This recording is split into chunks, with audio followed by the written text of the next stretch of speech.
ఇప్పుడు మనం చూస్తున్న ఈ మొక్క అయితే స్వీట్ లెమన్ ప్లాంట్ అండి. దీనినే కుంకుమ పండు అని కూడా అంటారు.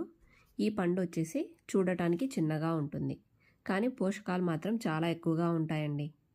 ఈ పండు యొక్క ప్రత్యేకత ఏంటి అంటే ఈ పండుని తొక్కతో సహా తింటారు. అదే దీని ప్రత్యేకత. తొక్క తీపిగా ఉంటుంది, లోపల గుజ్జు మాత్రం కొద్దిగా పుల్లగా ఉంటుంది. రెండు కలిసినప్పుడు మంచి టేస్ట్ ఇస్తాయండి. ఇది మన ఇంట్లో గార్డెన్లో కూడా పెట్టుకోవచ్చు.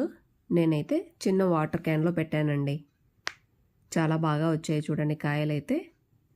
ఈ పండులో విటమిన్ సి ఎక్కువగా ఉండటం వలన ఇమ్యూనిటీ పెరుగుతుంది, అలాగే ఆరోగ్యానికి కూడా చాలా మంచిది.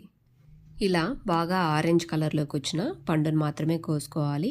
ఈ పండు వచ్చేసి ఓవెల్ షేప్లో ఉంటుందండి. ఇందులో సీడ్స్ కూడా ఉంటాయి. మరి ఇలాంటి మరిన్ని ప్రకృతి ఫలాలను తెలుసుకోవాలి అంటే మా సంధ్యా కిచెన్ ఇండియా ఛానల్ని సబ్స్క్రైబ్ చేయండి.